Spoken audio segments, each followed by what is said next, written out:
Hello, everyone, and welcome back to the second official episode of Hey Culture. It's so great to have you back, and thank you for listening. Hope you guys are doing well and that you're blessed. So, today is going to be interesting. We're kicking off with a mini series in this podcast and in the show. So,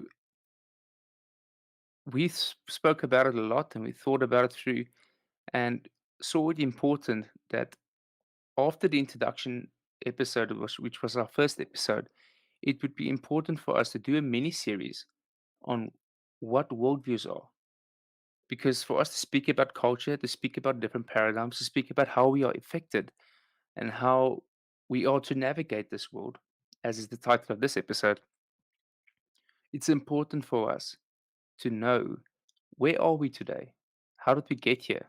And where should we be according to what I think where we should be? So there are about 8 different worldviews we're going to look at in this series. I'm going to look a bit at the history of them, and I'm going to have some guests on of some of the episodes to speak about worldviews. So today is going to be a bit of an overview, a bit of where are we today, how did we get here, and to look at how different worldviews have shaped our thoughts and our beliefs as to where we are today. And then the next episode, I'm going to have a guest on. I'm so excited about it, but I'm going to have a guest on to speak to us about what is worldview. Then we look a bit more at the definition of worldview as to how to evaluate worldview and to know what does it entail. Is it more than just our beliefs? Is it more than just our cultures? Is it more than just the way we look at the world? Or is it a bit more intricate than that? A bit more complex than just the way you look at the world? So I'm so excited for that week and that episode to come. So to begin, my question to you is, and I'll give you a second to think about it, is how did we get here? Or rather, the first question should be, let's start there. Where are we today?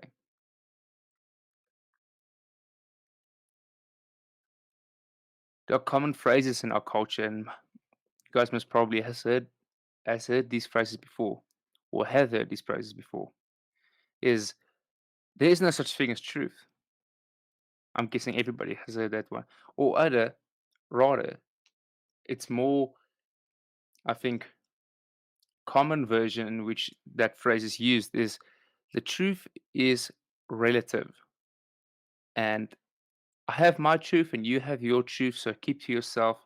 Don't tell me what my truth should be. And that there is no such thing as objective truth. Or we have people today saying, man, the Bible is just fiction. It's a bunch of outdated stories. It's just fables put together, myths to put together to teach us good moral lessons as to how we should live our lives, as to what moral conduct should be and how we should treat each other and how we should respect each other. And those stories are there, but they aren't true and they're also outdated and they should get with the times. The Bible needs to get with where we want to be and what we want and where we are today.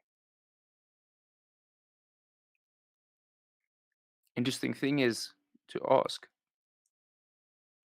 of all these questions, especially the one where the one saying that there is no such thing as truth, is to ask, is that true?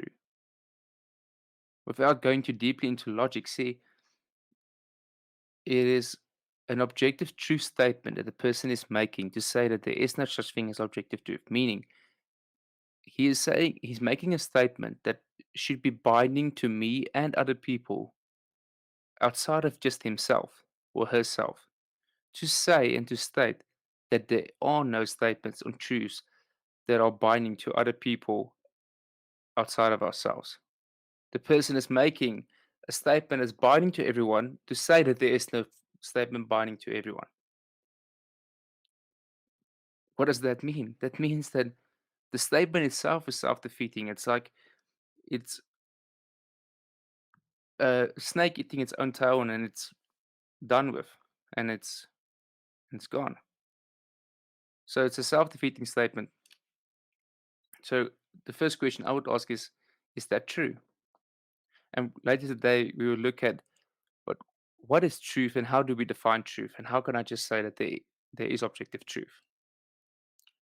So, where we are today is identity politics, is the woke movement, is people shouting as loud as they can about how their feelings are hurt, about what they feel, about how they want everybody else just to cater to their needs because they are oppressed and they are victims and we are the oppressors and we should just come with our tail between our legs and just say sorry for everything, even things we haven't even done, just merely existing. We have people saying that mathematics is racist and that 2 plus 2 is not necessarily 4. It, it's apparently a Western concept and construct that is designed to keep black people down. We have people saying that there can't be a God and you can't prove it and you can't show that there is a God. We have people saying that all roads lead to the same place. This is what we call pluralism, thinking that no matter what religion you believe in, as long as you're sincere, you will get to heaven. It's not about which religion is the true religion, it's whether you are true to your religion. It's all relative. That's where we are at today. But how did we get here? How did we get here? Well, simply put, we removed God from the equation. And I'll illustrate it now with a mind picture, if you will. How did we remove God from the equation, and why do I say that? We have the famous proclamation of Friedrich Nietzsche saying, God is dead. To say that God is dead and we have killed him because the culture came to a place where God was no longer needed because we could provide for ourselves because we had put certain trust in certain endeavors and scientific endeavors. So we removed God from the equation and could say that God is dead. And some would say he never existed. Let me show you.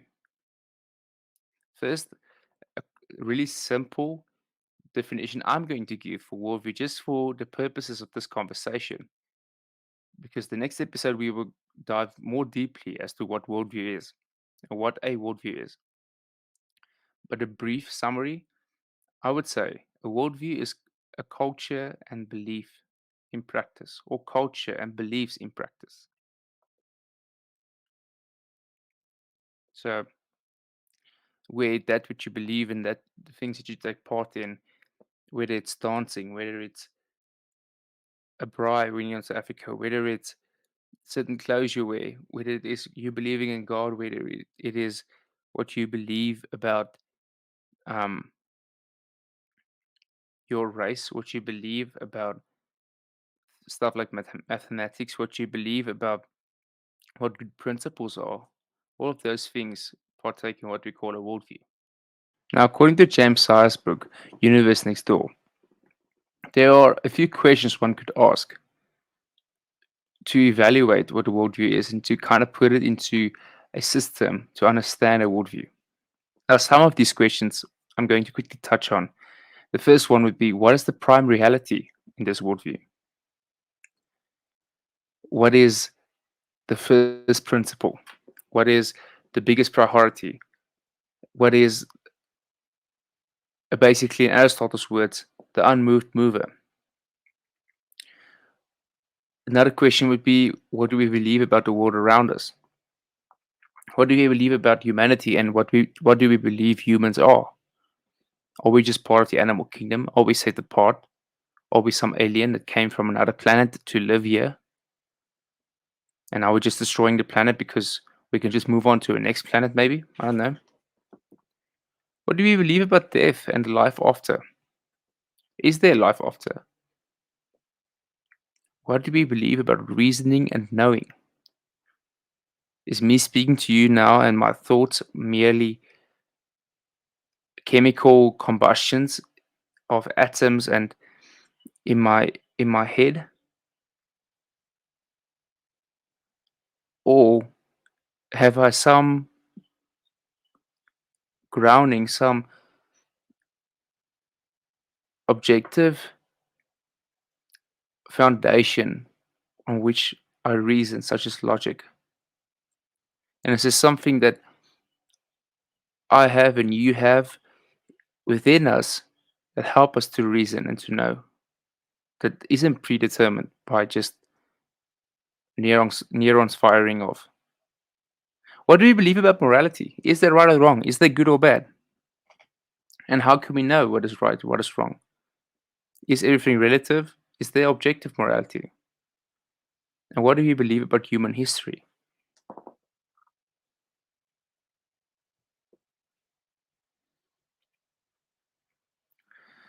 Now imagine, if you will, if we want to think of the best worldview, the best way to live a meaningful life, to live a purpose-driven life, to live a life where things make sense.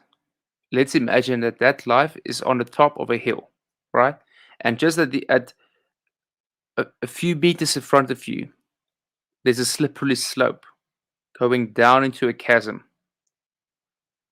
and it's hard to get out of that chasm. And that chasm represents a bottomless pit of emptiness and despair and confusion and illogical thought and um, meaninglessness.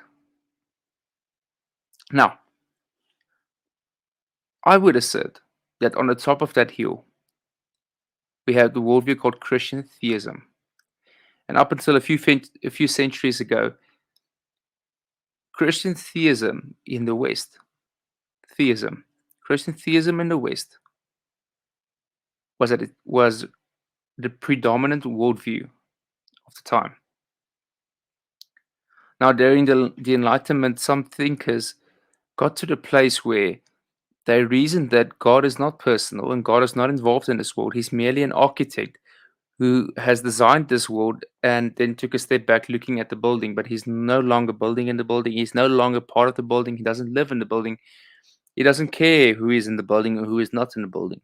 He just merely wound up the clock and let it run on its own. That we call deism. So God is then taken from a personal God who performs miracles in this world, a personal God who might send his son Jesus to die for people on the cross, a personal God who has conversations with people like Abraham and Isaac, a personal God who we can call love, and where the Apostle John says God is love. But God, in his being personal, is removed, and that's what we call deism. Now we are edging really close to that slippery slope. We're still asserting that there is a God and this world is created, just as God is not partaking in this world. But if you think about it, what would be an easy next step? Wouldn't it be to remove God from the equation completely? And that's where we get naturalism. To say that this world is not created. There isn't an unmoved mover. There isn't a first principle. There isn't a prime reality outside of nature that created nature. Rather, before the Big Bang Theory really came in full swing, naturalists, or what we call scientific materialists, believed that the universe was eternal itself. And when we get to the episode where we speak about naturalism and scientific materialism, we discuss discuss the logical flaws, I would say, with that tenet. But naturalism, removing God, caused a life without meaning. As I said earlier, with morality, they would believe that everything we do is just the chemical reactions between molecules, and every decision we make is based on neurons firing off and based on our physical matter interacting with each other, and everything is chemical. As the one apologist would put it, Frank Turek, that we are moist robots. We are basically predetermined by our physiology to do and act the way we don't have a choice about, to do and act the way our neurons are firing off, that there is no free will in it. And with that, eventually we get a life without meaning. You get a life without any purpose. We get a life with what does it matter anyway? And then we get dumped into nihilism. And I'm not going to dwell in nihilism or nihilism too long because just see it for now until we get to that episode as despair and nothing matters and you're in a pit that you can't get out of. Now, how do we get out of here without putting God back into the equation? Well, can't we just pull ourselves up in our existential bootstraps? Can't we just decide what is meaningful and decide for ourselves what we want to be meaning and what we want to be purpose? And that's where we get existentialism. And we ever so slightly try to pull ourselves out of that ditch, pull ourselves back upon the hill without actually climbing the hill, trying to just go straight up without any foundation, without any rocks that are part of that hill to climb back up. Existentialism just goes so far if you are truly honest with yourself, and then we fall back down again. Okay, so that doesn't work. What if the answers aren't in Western philosophy? What if the answers aren't in Christianity or even in scientific materialism? The answers can't be found in the Western world. So where do we look? We look at the East. And now the East has different religions and have nuances amongst them and different subsects in every religion and also different worldviews. But one overarching bigger theme within the East is pantheism. To say that everything is God and God is in everything. Atman is Brahman and Brahman is Atman.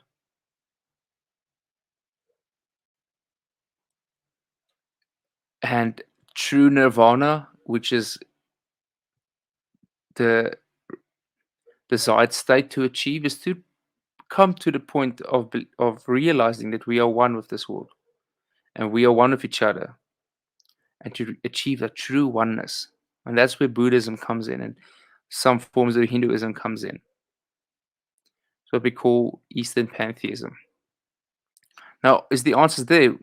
No, not really. And you see it when we look at Eastern pantheism in more detail, that it's basically taking away purpose and meaning still. It's still taking away and making everything relative. There isn't objectivity, there isn't any truth. Okay, but what if we look at the East and what if we look at pagan cultures and what if we look at what they believe and we just mix it with a bit of Western philosophy and we get to New Age? Reintroduce paganism to the world and we reintroduce magic and have the ability to call ourselves spiritual without believing in a god. Believe the ability to call ourselves spiritual without even partaking in religion. But you are embracing your spirituality. Still, New Age might give new thrills and new excitement at first, but still it doesn't get you back upon that hill. And eventually you say, you wait, we can't get back to purpose. We can't get back to meaning because there is no meaning, there is no purpose, there is no objectivity. Let's just forget about it here and look and be on a completely different page and partake in what we would call postmodernism. And then we can say there isn't such thing as truth, that everything is relative. And we can help breed ideas like communism and socialism and identity politics, which we would call social Marxism, to say that there are oppressors and oppressed. And we would attack the language and the way language is used and the way stories is used. And we would classify people as oppressors and oppressed because there is no truth. Everything is relative and it's about your lived experience and not about what are the facts. And each one of these I've mentioned would have their own episode where we would dive deeper into it as to what that worldview says and what that worldview is about, as well as look at Islam as a worldview on its own. Now, looking at this would be like looking at a chalkboard that is scrawled all over and not knowing what connects to what and what on earth is going on. Or being on a highway that has different bypasses and different um, lanes and bridges going over, and it just looks like a ball of yarn that is tangled up, and you don't know which way to go, what is going on.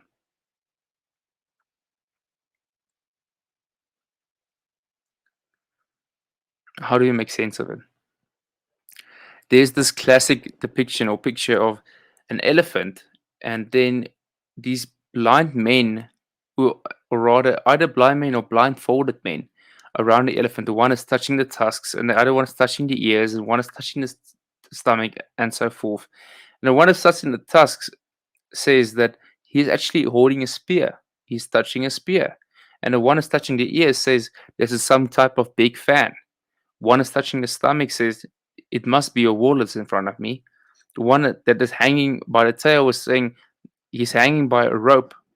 The one that walks into the elephant's legs thinks he's walking into a tree trunk.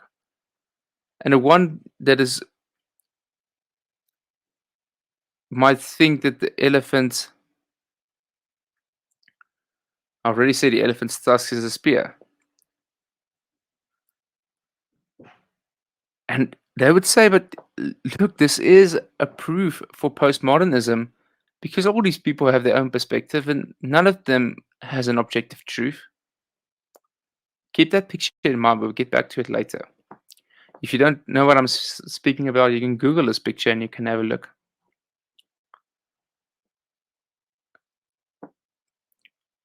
I first want to answer the question, where should we be? Now, as I said earlier, I would assert that we should be on the top of that hill. The top of that hill is Christian theism. Because I believe, and we will look at it when we do an episode on what is Christian theism. I believe Christian theism answers all the questions.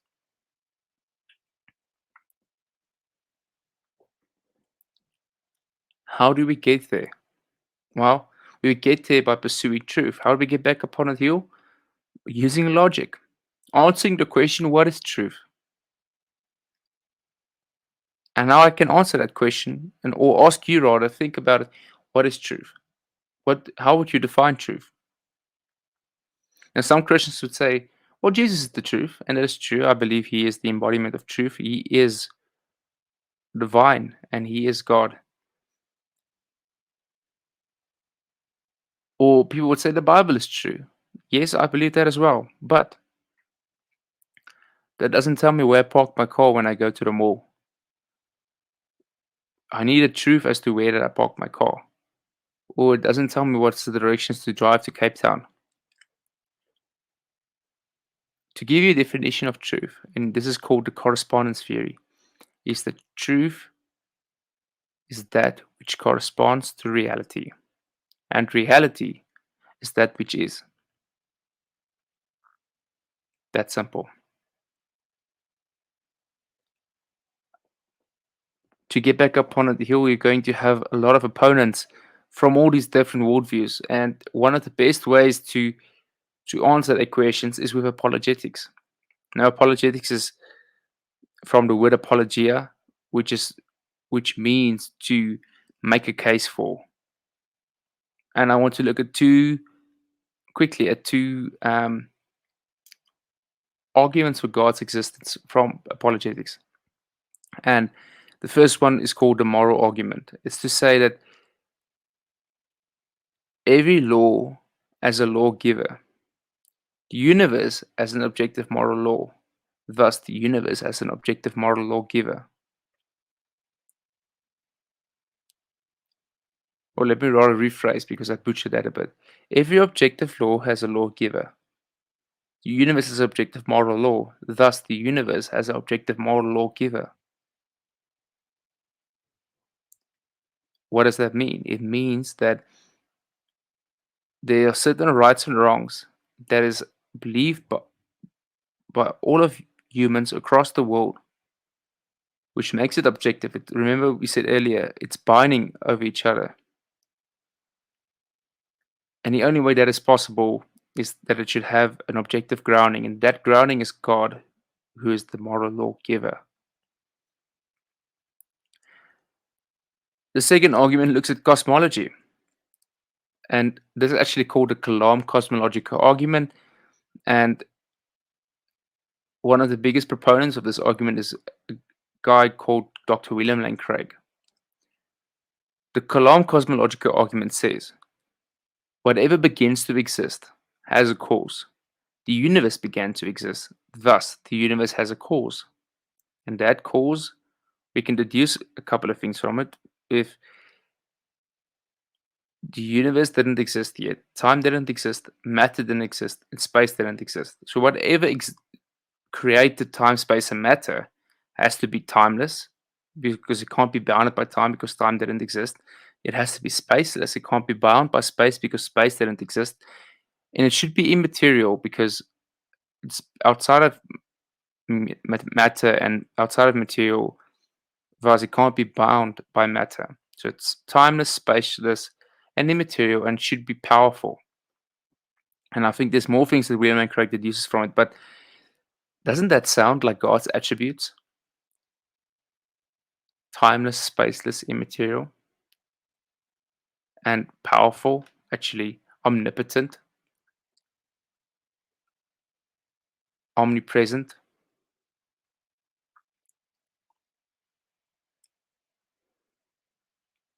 eternal. Think about it.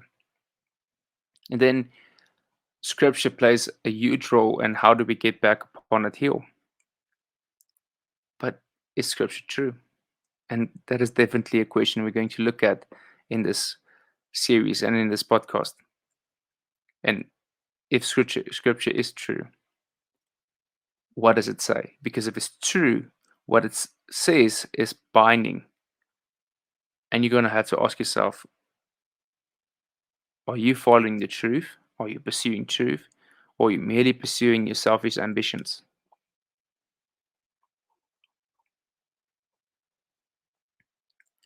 Different worldviews are like different glasses that kind of filter the world. And I would say Christian theism is putting on a pair of clear glasses to see reality for what it is, to see the world for what it is, without it being altered. No pink lenses, no lenses that have emojis on them, no lenses that makes everything graphic. And if you think back to the elephant, yes, every person, the one sees a snake, the one of the trunk sees a snake, and the one of the tusks sees a spear, and the one of the ears sees a fan. But still, the objective perspective, looking at that elephant, is it's an elephant, and that is God's perspective. There is meaning in this world, and we want to be upon that hill. We want to camp on that hill, and we want to know a personal God, not an impersonal God, because He definitely did not just create this world and took a step back. He is involved in this world. Now, some of you may not agree on the things that I've said or the way that you would feel I've characterized the different worldviews. And I would then invite you to please leave it in the comment section. Let's discuss it. And please stay tuned. And especially when we are going to look at those worldviews, every worldview would have its own episode. And tune in, leave comments, and I'll get back to your questions or get back to your rebuttals. And if you have certain questions, even some of the guest speakers might even give an answer as well. So please engage with me. This is not meant to be an echo chamber. Even though I believe what I've just said is true, the whole purpose of this is to have a discussion and to pursue truth and to come to a place and a stage where we are not just affected, but we are thinking through our culture and we are thinking through how to navigate this world. So I would say, hey, culture, here is a roadmap how to navigate this world to get back upon that hill, and that is pursuing truth, looking at apologetics, and looking at scripture. Thank you. See you guys with the next episode. God bless. Have a blessed day.